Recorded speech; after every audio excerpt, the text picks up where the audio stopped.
sacrée saga que celle de la cathédrale du Ride. Après un premier épisode sur son histoire, le second était consacré à ses vitraux, puis le troisième à son cœur.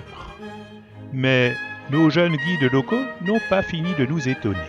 Un nouveau périple nous emmènera dans la nef centrale, à la découverte de nouvelles pages de la Bible en images. Mais comment vous avez fait pour prendre toutes ces peintures en photo ? Avec une échelle, ce n'était pas possible. Peut-être avec une nacelle, mais gare au vertige. Rassure-toi, personne n'a eu le vertige. Nous avons fait appel à Christophe et à Titouan, qui avec leur drone ont réalisé de belles photos et vidéos sans quitter le sol.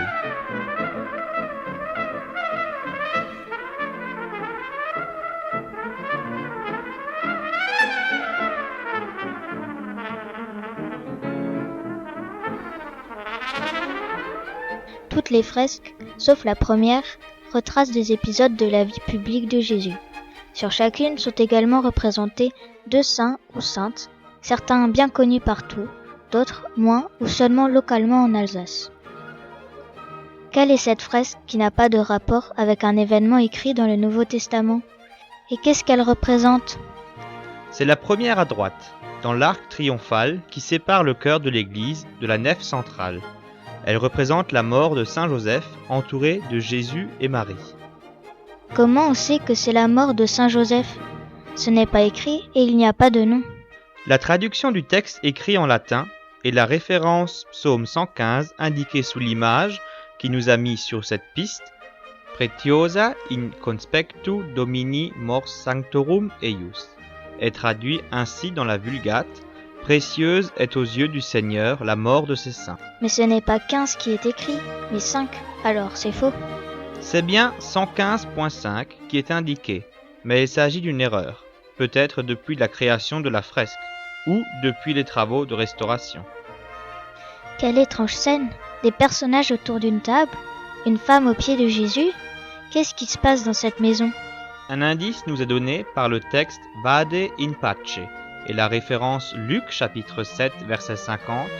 Seul Saint Luc rapporte cette scène au chapitre 7 verset 36 à 50.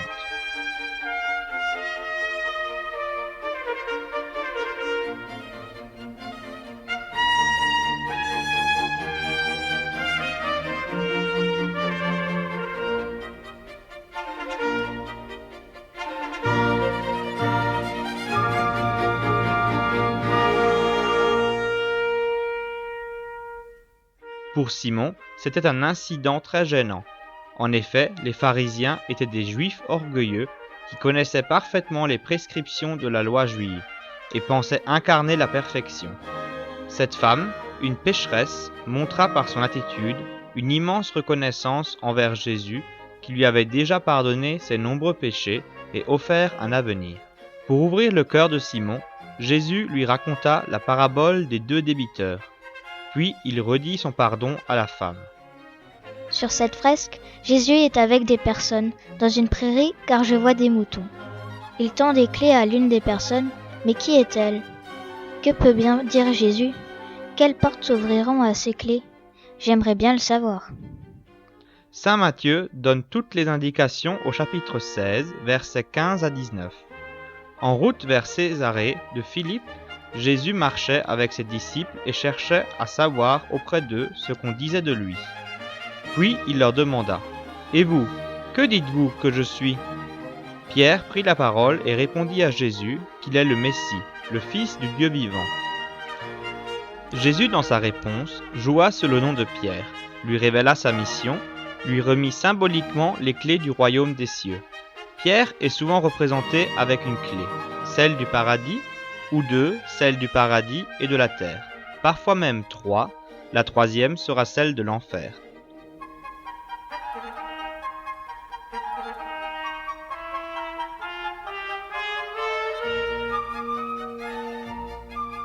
Ici, je ne reconnais que Jésus. Il vous faudra sans doute aussi ouvrir la Bible au chapitre 11 de l'évangile de Saint Jean et chercher le verset 43 pour comprendre la scène. À Béthanie vivait Lazare et ses sœurs Marthe et Marie, des amies de Jésus. Les 2 sœurs envoyèrent dire à Jésus que Lazare était malade. Quand il arriva chez Marthe et Marie, Lazare était déjà mort depuis 4 jours. Marie, en pleurs, reprocha à Jésus de ne pas avoir été là et de n'avoir pas pu empêcher la mort de son frère. Face à la mort de son ami et à la tristesse de ses sœurs, Jésus pleura. Il se rendit au tombeau, une caverne fermée par une pierre, et ordonna d'enlever la pierre. Puis il leva les yeux au ciel, s'adressa à son père et cria « Lazare, viens dehors !»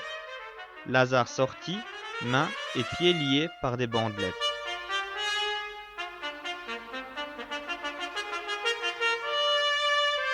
Lazare, qui était mort depuis 4 jours, a retrouvé la vie physique telle qu'il l'a quittée et devra mourir une 2e fois. Oh, quelle belle fresque! Les personnes qui pourront déchiffrer ce qui est écrit au bas sont bien douées. Moi, je n'ai pas réussi. Il a fallu bien agrandir pour arriver à lire Luc 21-27 et chercher dans la Bible ce qui est écrit. Jésus annonce la fin des temps et son retour comme un roi au jour du jugement des versets 25 à 28. Cette annonce figure aussi chez saint Matthieu au chapitre 24 et chez saint Marc au chapitre 13. La transfiguration de Jésus? Je crois bien que nous avons entendu le récit dans un évangile il n'y a pas longtemps. Mais je n'ai pas tout compris, ni retenu ce qui s'est passé. Tu veux bien me l'expliquer? Cet évangile est lu chaque année le 2e dimanche du Carême.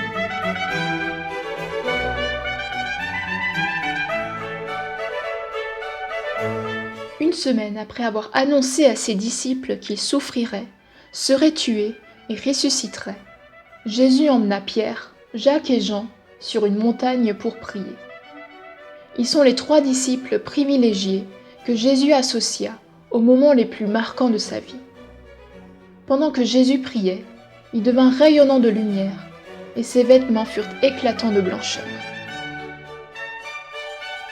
Moïse et Élie, qui représentent la loi et les prophètes, apparurent et parlèrent avec lui. Une nuée lumineuse les enveloppa et une voix disait « Celui-ci est mon fils bien-aimé, en qui je trouve ma joie. Écoutez-le. » La nuée se dissipa et Jésus se retrouva seul avec ses disciples, très effrayés. Jésus les rassura et leur donna l'ordre de ne parler de cette vision à personne. Jésus assis sur un petit âne, trop bizarre. Jésus a presque le pied par terre. Il n'a encore jamais vu que Jésus avait un âne. Et une personne qui met une couverture sous les pattes de l'âne, d'autres qui ont des branches dans les mains, vraiment trop curieux. Raconte-moi ce que tu sais. Les 4 évangiles relatent que, peu avant la fête de la Pâque juive, Jésus décida de faire une entrée solennelle à Jérusalem. Il organisa son arrivée en envoyant 2 disciples chercher un petit âne dans un village près du mont des Oliviers. Mais pourquoi un petit âne et pas un cheval? Jésus a choisi un âne, monture des pauvres, pour se révéler comme un roi humble, doux et pacifique, qui ne veut pas régner par la force. Sans doute se rappelait-il aussi ce qu'avait annoncé le prophète Zacharie 5 siècles avant Jésus-Christ.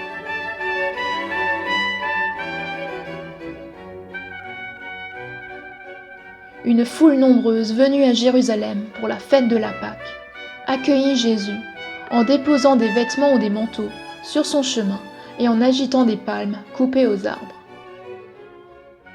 Cet événement est commémoré par les catholiques, les protestants et les orthodoxes le dimanche des Rameaux, premier jour de la Semaine Sainte. Avec cette fresque, je vais encore apprendre beaucoup. Jésus au milieu, un ange avec un calice, Dieu le Père au-dessus de Jésus. Mais qui est donc ce curieux personnage debout derrière Jésus? Et qui sont ces 3 endormis par terre? Où sont-ils? Et que font-ils là ensemble? Cet épisode s'est passé le soir de la Sainte Seine et nous est rapporté par 3 évangélistes. Jésus était avec les 12 disciples. Il leur annonça que l'un des 12 le trahirait, qu'au cours de la nuit tous vont l'abandonner, et même que Pierre le reniera 3 fois. Puis ils partirent tous au mont des Oliviers, à un endroit appelé Gethsémani, nom araméen qui signifie pressoir à huile.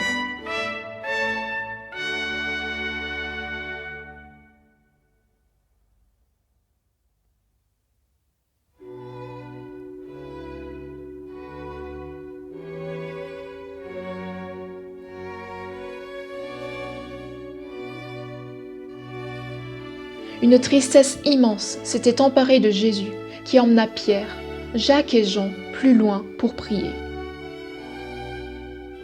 Malgré l'angoisse qui le tenaillait, Jésus s'en remit à son Père pour trouver la force d'accomplir sa volonté et son projet de sauver l'humanité.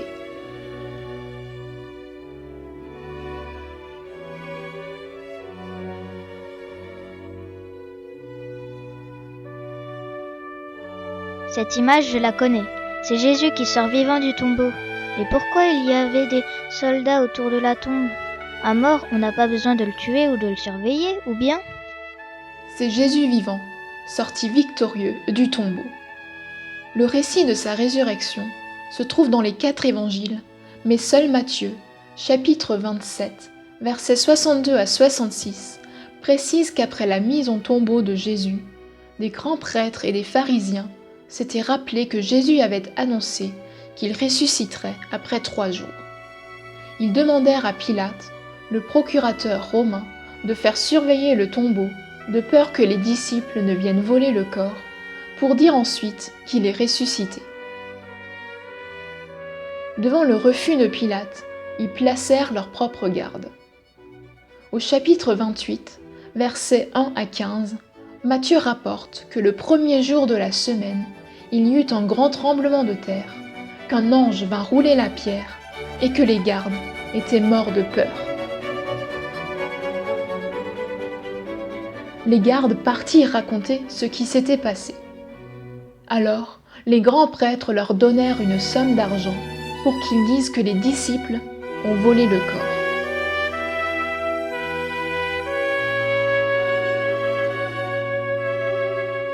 Ici, je vois Jésus qui s'envole vers le ciel. C'est l'ascension de Jésus. Mais qui sont ces personnages autour de lui? Comment ils se sont dit au revoir? J'aimerais bien le savoir.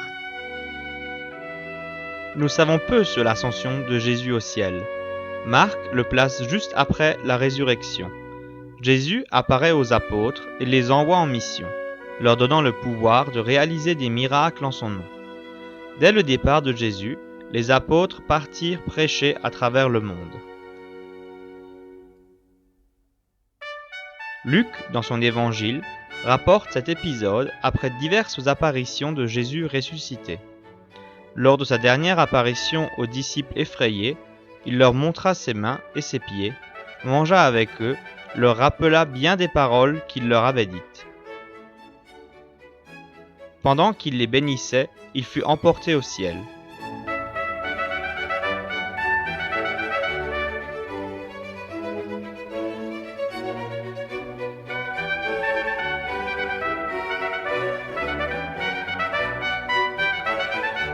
Dans les Actes des Apôtres, dont Luc est aussi l'auteur, il indique la date 40 jours après Pâques et le lieu, le mont des Oliviers, et d'autres précisions encore. Marie, la mère de Jésus, n'est pas citée, bien que représentée avec Jésus et les 11 disciples. Elle apparaîtra dès le retour des disciples à Jérusalem. J'ai appris beaucoup de choses aujourd'hui. Mais pourquoi on n'a pas parlé des saints? Je n'en connais pas beaucoup. Dans l'arc triomphal, il y a Saint Georges et Saint Paul, Saint Michel et Saint Pierre. Puis, dans la nef centrale, sont représentés des saints d'un côté et des saintes de l'autre côté. Saint Pierre, qui s'appelait Simon, était un pêcheur de Capharnaüm, au bord du lac de Tibériade. Jésus lui donna le nom de Pierre. Il fut crucifié la tête en bas.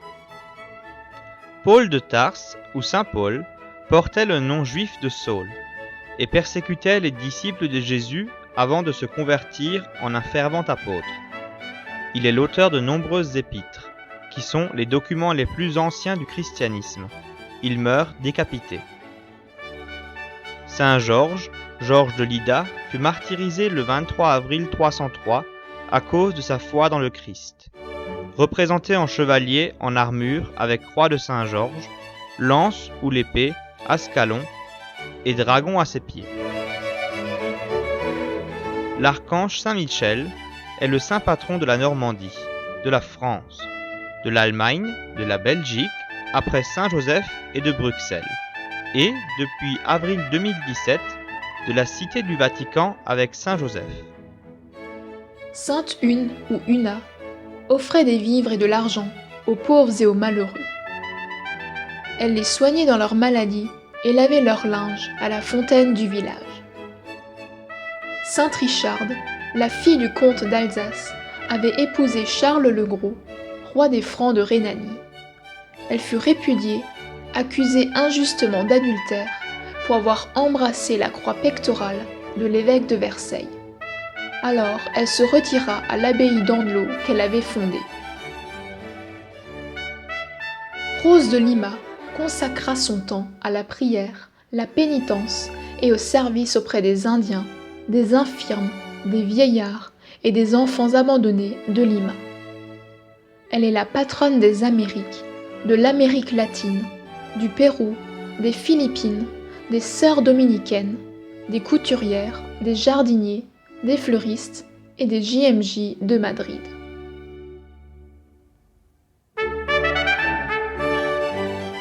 Sainte Thérèse d'Avila, aussi appelée Sainte Thérèse de Jésus, était une religieuse et mystique espagnole de l'ordre des Carmes, auteure de nombreux ouvrages biographiques, culturels et poétiques.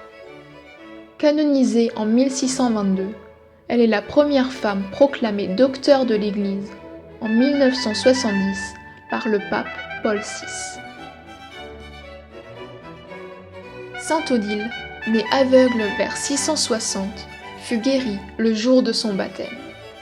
Elle est bien connue en Alsace par le mont Sainte-Odile, un pèlerinage très fréquenté et un haut lieu spirituel. Elle est représentée en robe d'abbesse avec une crosse, le livre de la règle avec une paire d'yeux.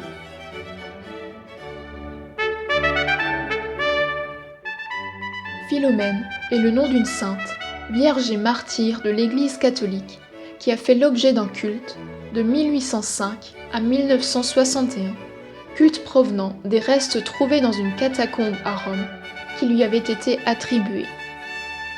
Faute de preuves, le Saint-Siège ordonna le 14 février 1961 de retirer le nom de Sainte Philomène des calendriers liturgiques. Sainte Barbe ou Barbara est une sainte martyre dont on ne sait rien. Selon la légende, son père l'aurait enfermée dans une tour pour la mettre à l'abri des convoitises. Baptisée dans sa prison malgré l'opposition de son père, il la livra au gouverneur. Elle fut décapitée par son père, sur qui la foudre tomba. C'est pourquoi elle est la patronne de tous ceux qui ont à affronter le feu.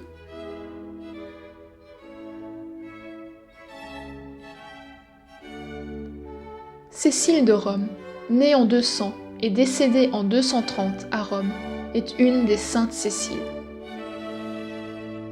Saint Léon IX est né à Egisheim, terre paternelle où un oratoire lui est consacré, ou à Dabo, terre maternelle où une église lui est dédiée. Sa fête est célébrée le 19 avril, jour d'anniversaire de sa mort terrestre, dite aussi naissance au ciel.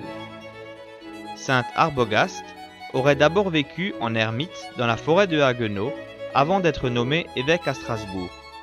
Il a construit la première cathédrale de Strasbourg qu'il consacrera à Notre-Dame. Saint Materne. On attribue à Materne la construction d'un lieu de culte à Hehl, du sanctuaire de Dompeter à Molsheim, de l'église Saint-Pierre-le-Vieux à Strasbourg. Une chapelle érigée près de Benfeld à la place d'une église du IVe siècle rassemble encore aujourd'hui de nombreux pèlerins le dernier dimanche d'août. Saint Florent était un protecteur du bétail, très populaire au Moyen Âge dans les Vosges. François d'Assise était un religieux italien, diacre et fondateur de l'ordre des frères mineurs, caractérisé par la prière, la joie, la pauvreté, l'évangélisation et l'amour de la création divine, saint patron de l'Italie, des animaux, de l'écologie et des louveteaux.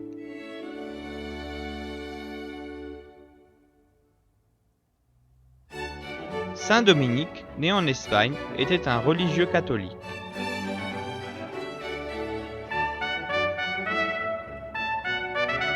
François Xavier, né en 1506 dans le royaume de Navarre, décède à 46 ans dans l'île de Sancian. Ordre religieux Compagnie de Jésus. Le roi David était guerrier, musicien et poète. L'écriture de nombreux psaumes compilés dans le livre des psaumes lui est attribuée.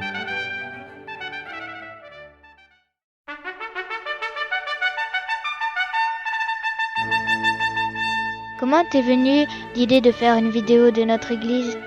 À vrai dire, je ne sais pas quelle mouche m'a piqué le jour où je me suis lancée dans cette aventure. Ces vitraux et ces fresques m'ont amené à faire bien des recherches, à garder la Bible ouverte en permanence, à comparer les différentes versions des évangélistes et à me poser les questions « pourquoi, comment ?» et bien d'autres, à essayer de comprendre les enchaînements et à en tirer l'essentiel à retenir. Et maintenant, quelle conclusion en tires-tu? Plusieurs. Ces vitraux et fresques n'ont pas été mis par hasard ou seulement pour le plaisir des yeux. Les curés Léon Pfund et Joseph Fischer, affectés à la paroisse à l'époque et qui ont préparé les projets, souhaitaient sans doute en faire de véritables enseignements bibliques. Tous ces travaux ont été pour moi une merveilleuse aventure, un réel plaisir et aussi source d'enrichissement. Je ne peux que souhaiter que d'autres aussi prennent goût à ouvrir la Bible ou à consulter Internet pour découvrir davantage et approfondir les différents textes. Tous les trésors que nous avons découverts sont pour nous comme des anges, des messagers de Dieu.